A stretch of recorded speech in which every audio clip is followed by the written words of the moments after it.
There's a collector on the corner. I got this old auction H, and I've got a radiator on it, and I've had it running today, and when it warms up, the oil pressure goes down on it. I don't know if it's a phony gauge or not, but I got this brand new gauge. Hold it still. Hold it still.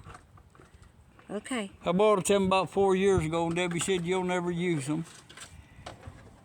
But what it was, I was looking on eBay and somebody. Well, you know what? How about I check your oil pressure?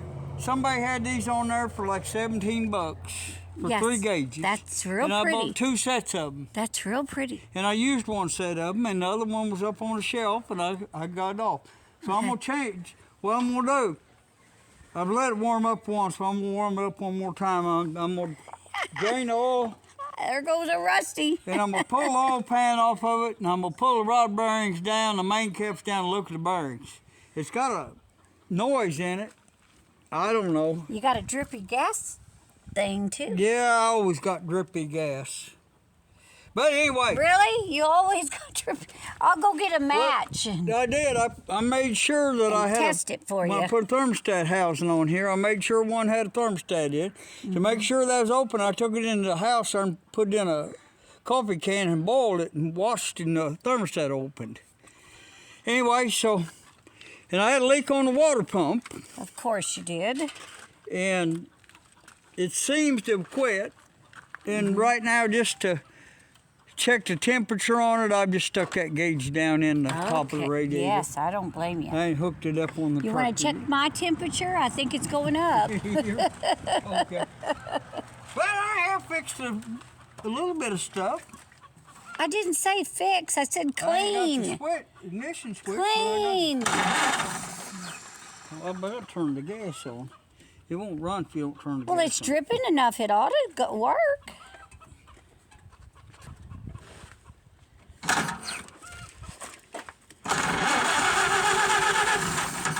Choke it.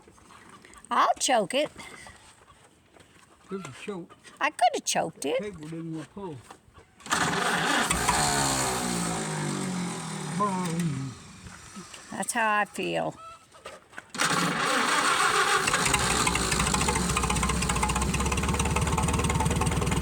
But you see, it ain't holding much oil pressure. Very steady gauge right there. That work? Yeah, I'm gonna change the gauge.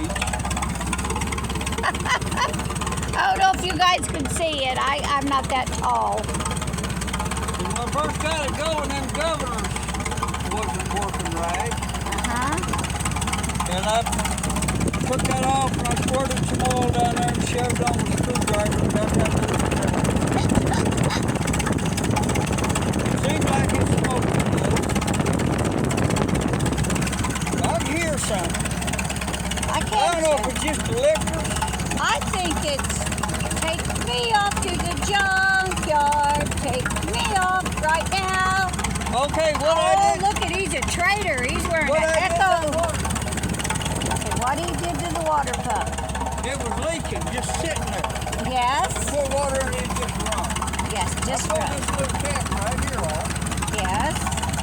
I took the grease gun, I got some fibrous grease, and I give that a couple pumps. You put fibrous grease? Yeah, it's a different kind of grease. Oh, it's a different water pump grease. Never heard of it. Anyway, I did that while I was running, and it pretty much quit leaking.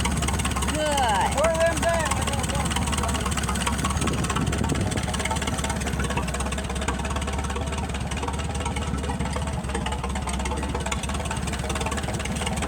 This water pump, there's one right there. Yeah? There's another one right there. Somebody took the caps off this one already. Oh, that's not good. And right here, there's some springs. It holds spring pressure on this deal right here, and there's a packing behind there. And what I can do, if that keeps on leaking, I can take them springs and put a washer under them, make them springs have a little more pressure on them. Oh, okay. But I've just got rainwater right now. I've got a rain barrel over there, and I just got rainwater. my rain barrel put in because it's leaking. Okay, do we have to keep listening to the noisy thing, or can we turn it off? Oh, we can turn it on. Good, because it's noisy. Okay. Okay, now I can hear you. I think you got some links. No, that's coming out the overflow tube. See, Oh. there's an overflow Oh, tube right okay. here. Okay. It's coming out the overflow. Okay. Just wanted to make. I ain't ever got the temperature to come up on it yet. Well, I'm sorry. You can do it after I Okay. leave. And I'm gonna change the oil and filter. I'm thinking. Yeah. I know I put some thin oil on top of the pistons, and somebody before me have. I'm thinking maybe the oil is thinned out a bunch from, stuff Just like Old age. Marvel Mystery Oil or PB Blaster and stuff like that. And what you want to do on these farm oils, I see people change oil all the time, and I don't see them check it. Uh-huh. But there's a hole right there in the bottom of that bolt to hold your oil filter Hold on. still. And part way up, there's a hole right there. Oh, yeah, I see. And that's clogged up. Uh-oh. It's stopped up. That's an orifice fitting there. Uh-huh. But you can't blow through that. Oh, dear. So if you go change your oil filter on your farm oil, HM, ABC, Uh-huh. and your letter series and some of your other tractors, Check your be hole. sure to check that is Check your clear. hole. Yep. Because if you don't, now that water pump went to dripping again, I think. I may have to change it. Looks like there's some water right there. Yeah, but it could have come from the fan flinging Yeah, it it. could have. But anyway, Yes'm. but that's something I don't see people do. Check that. Uh-huh. Run your piece of wire up in there and take your air compressor and blow through there and be sure that that's clear. Because if that's stopped up, It ain't gonna work you're good. not going to get no filter. Your oil comes from You're your not gonna get crankshaft. no filter? Your filter's not going to get any oil in it. Oh, okay, there you go. The oil comes from your crankshaft, Uh-huh. and it goes in here, and it comes out, and it's in the inside your filter. The outside your filter is the clean part. The inside's your dirty part. Your dirt stays inside the insides of that filter on these farm oils. But anyway, that's just one thing you want to check. And another thing, these carburetors, I've looked on eBay and that, they want a fortune for a carburetor. Uh-huh. They want $80 for a kit. The cheapest kit I seen was like $30, and it was just gaskets Oh, wow. and a needle and seat. Wow. And I made my gasket for the top here. Yeah, I know you did. I seated you. And we're gonna walk over here now. I'll show you the carburetor.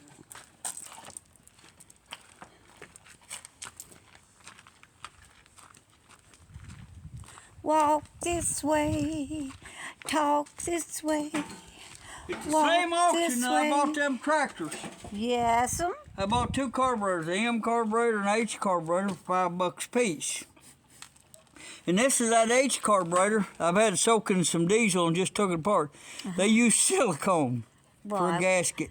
you've done that before, too. No, I don't on Yes, you- gasoline. Silicone won't hold up on gas and oil. Don't matter. I've seen you use It'll silicone hold up on water. and all kinds don't of hold crap. up.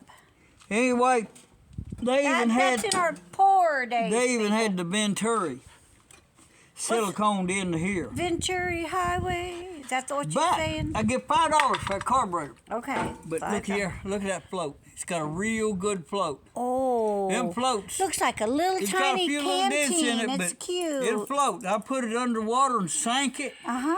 and put it in some water, and I held it, put Did a it- bolt on it where it stayed down, and it never did fill up with water. Oh, shoot. The dog, that's pretty cool. And what Ouch. was wrong with this carburetor? Ow. Quit biting me, Rusty. I don't know if you can see it or not. That's the needle valve. Where's your The hand rubber at? tip's gone You're off. going to of have to hold your hand still. I can't see for the See sun. the rubber tip, the hole? There's a rubber tip in that hole. That dog's biting her ankles. God, stop it. I'll make him stop. Ow. Rusty. Quit. Rusty, don't Leave her bite. alone. Don't bite my ankles. It hurts. But the seat was gone. God, And what happens if I you hope try I- and spray carburetor cleaner or anything I think I got it. in these carburetors in the inlet, Uh-huh. you'll eat that rubber tip up. I don't want to eat it. Okay, now studying on something. Yes, I'm studying too. There's that top part of that carburetor. There's 2 screws hold this in, that. You take that out, you're going to have a flat place. Are there any nuts holding it in? No. Oh, darn. And what I was thinking, I bought a bunch of these Chinese carburetors. You can get them for $30. I know. What I was thinking Cool beaners. is like that. Yes. See, the trouble with the H and M, you got this here. It works your throttle. Works your flapper. Yeah, works your flapper. Now, that's almost the same size, a little smaller. Yeah, a little smaller. I think what I can do is take that off and make me a flat plate. Put on here, screw it down these 3 screws, put a gasket on it, and countersink me 2 studs. You know, it'll come down and bolt this carburetor on there like that. You're going to do it just like that on top of that one? Yeah. Wow. And then just wire this throttle wide open. And this throttle here will work it. And it won't affect nothing because there's no idle circuit or nothing in the top part of this carburetor. Good. There's nothing to do with your idle. The only thing here is your RPM, you know, your low idle. Right there, keep your throttle from being fully closed. That's the only, but there's no air deal in there. There's a screw right there, but that's just a plug. I've screwed that out already. Oh, okay.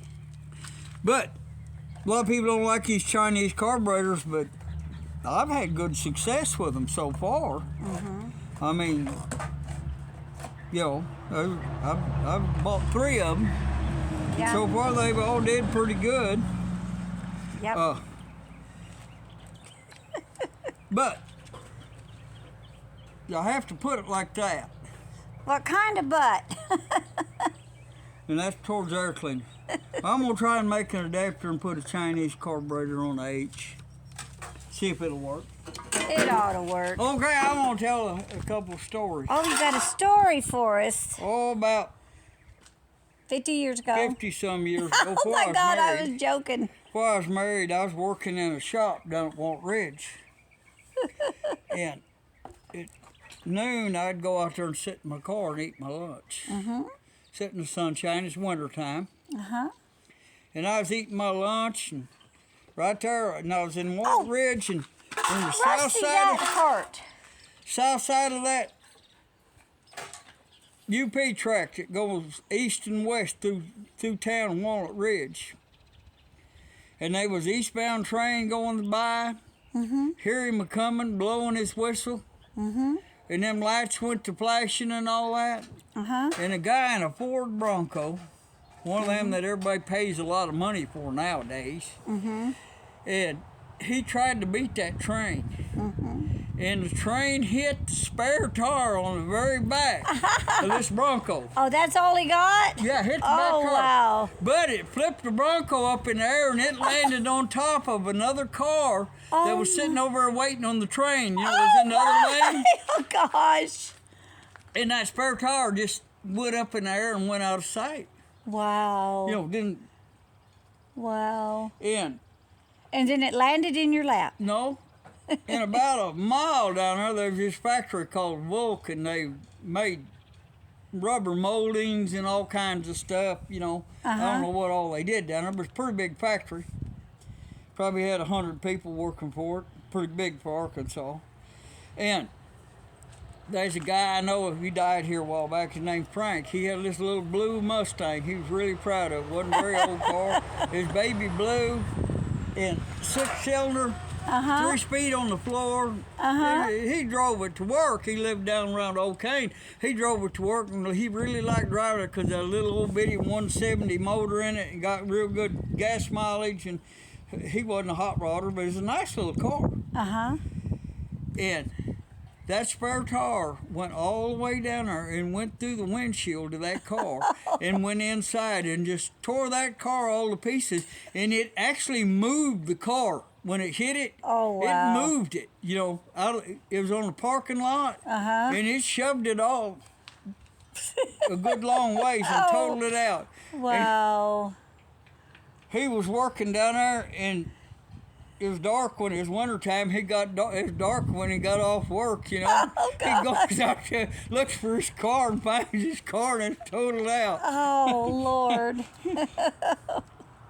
And another time, this was after me and Debbie got married about 35 years ago, I guess.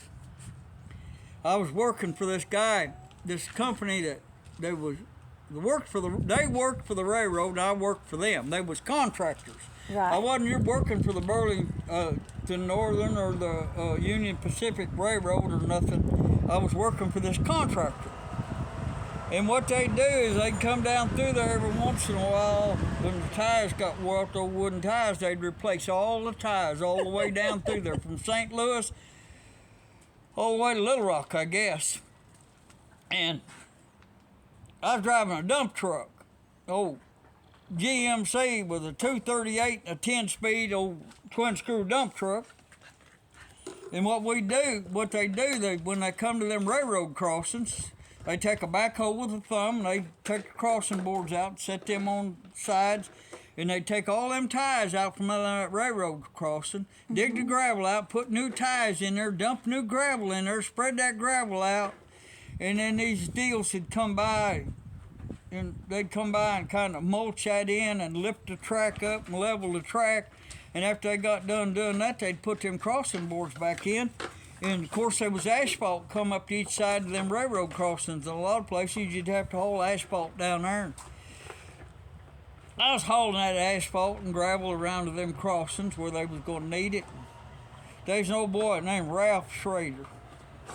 And Ralph, he was one of these practical jokers. He drove truck a lot. He was driving one that was about the same as the one I was driving, old GMC with butterfly hood on it, you know, and it had a 238 10-speed, but his had a little set of, mine was twin screws. The one he run had a cheater axle with a little set of 15-inch wheels that run ahead of the back axle. It was just a single axle truck.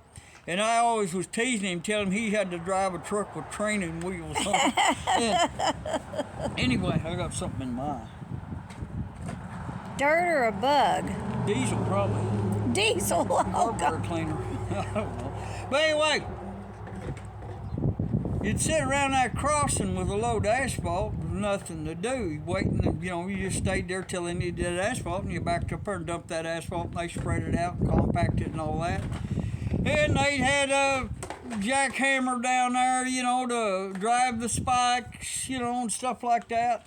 Uh-huh. This one crossing, south of Neelyville down there, the railroad track runs down there heading due north and south between Neelyville and Corning. And there's a gravel road runs right alongside that railroad track for miles. And Ralph had got fooling around there, and he'd playing with that horn on that truck. On the And semi? he'd adjusted and he'd tuned on that horn where he could make it sound like a train. And they was down there at this crossing, and it was one of them crossings that didn't have crossing arm or signals. They just had the crossbucks. Uh-huh. And right there at that crossing, not too long before that, a bunch of people in a car got hit and killed, and there was still some chrome and debris around right there at that crossing from that car. Mm-hmm. And them willow trees had growed up between the county road and railroad crossing. They was real thick. You couldn't see down the road. Wow. And this old boy, one of my bosses, they a bunch of brothers owned this company.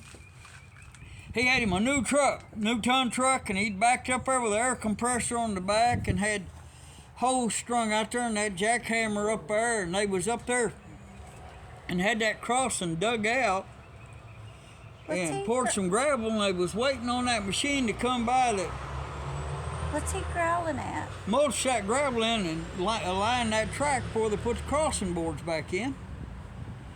But, it wasn't ready for a train or nothing yet. Uh-huh. And Ralph comes flying down that gravel road about 60 miles an hour. And he starts, when he gets about an eighth of a mile from that crossing, he starts blowing that dang horn on that truck, making it sound like a train. And that whole railroad crew and everybody, you know, they jumped up. I wasn't there, but I heard about it. They all said some real choice cuss words and all took off running. And that boy was on the backhoe in the middle of that crossing. He jumped off the backhoe, left it in the middle of the crossing, jumped in his brand new truck, put it in gear and flat on the floor and took off down the road with that air compressor bouncing behind him, dragging the hoses with the dang jackhammer and stuff, you know. Oh, good grief. And old Ralph gets up there and he stops that truck, you know. He thinks it's funny. And that boss come back up there and said, you took 10 years off my life. He said, you ever do something like that again, I'm going to beat you till you can't stand up no more.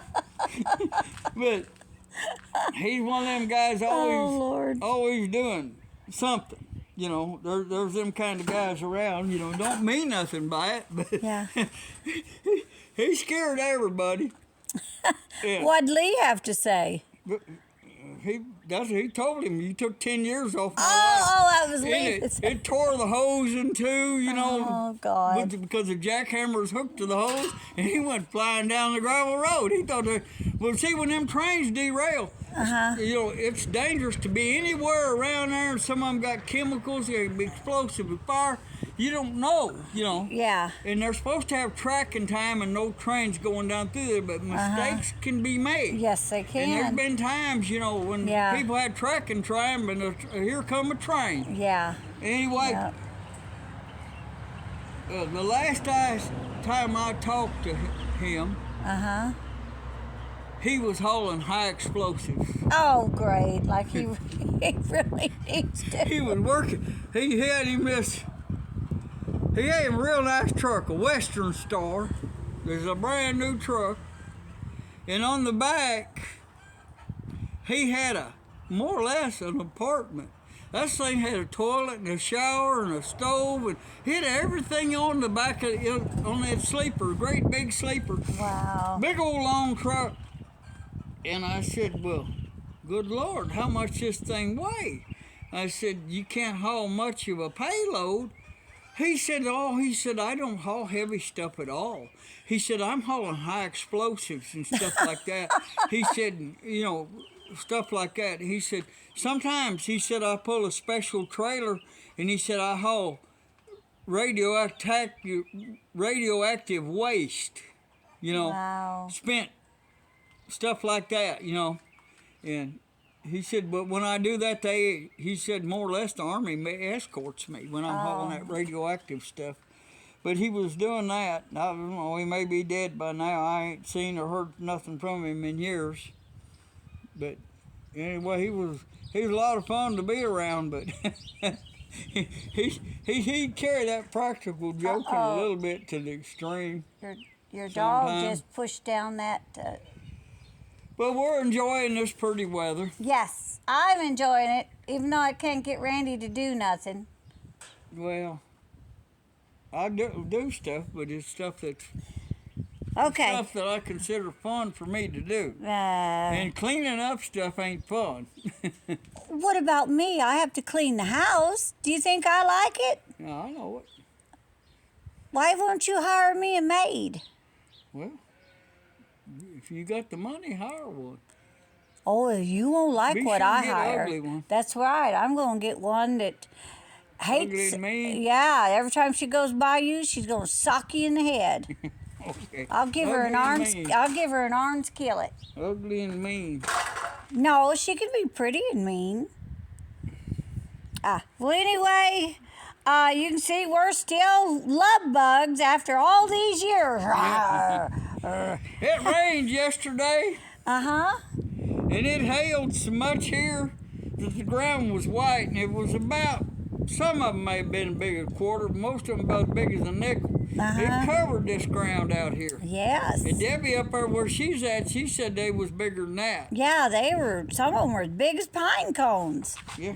And they even look like pine cones. I guess it was a bunch of little ones stuck together. So now we can go around behind the house and we can burn some of that brush. Yes. And somebody said in the comments about getting a chipper and chipping that. Actually, I've got one. I've got a chipper. It's a pretty good chipper. I want to tell you, your dog went out on the road again. Uh-oh. Okay.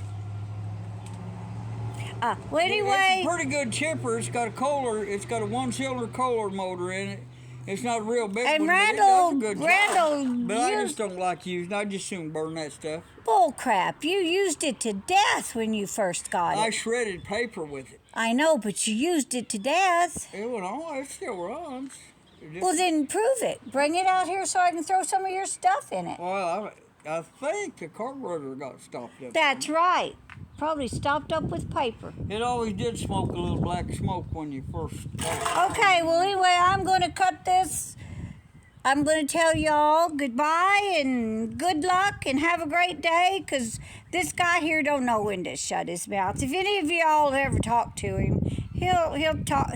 You can die and he'll still talk to you. He won't even know you're dead because he's so talky. The other day, Oh, God. See? I got something the other day. I was up there and they was having the spring cleanup up at Thayer, and I went by this building, and it used to be a funeral home, and around front for anybody to get if they wanted it was a coffin. And I looked at it and I kind of hurt my arm, and I thought, no, I don't want to bother loading that coffin up. But I started to get Come on, Rusty. Come on back. I don't think I've ever owned a coffin. Listen, I ain't gonna touch that subject. I gotta go, people. Goodbye and good luck to you folks. Y'all have a great day, and if you see Randall, it'll be a miracle. 'Cause he's walking on thin concrete. This pesky Indian getting her dander up.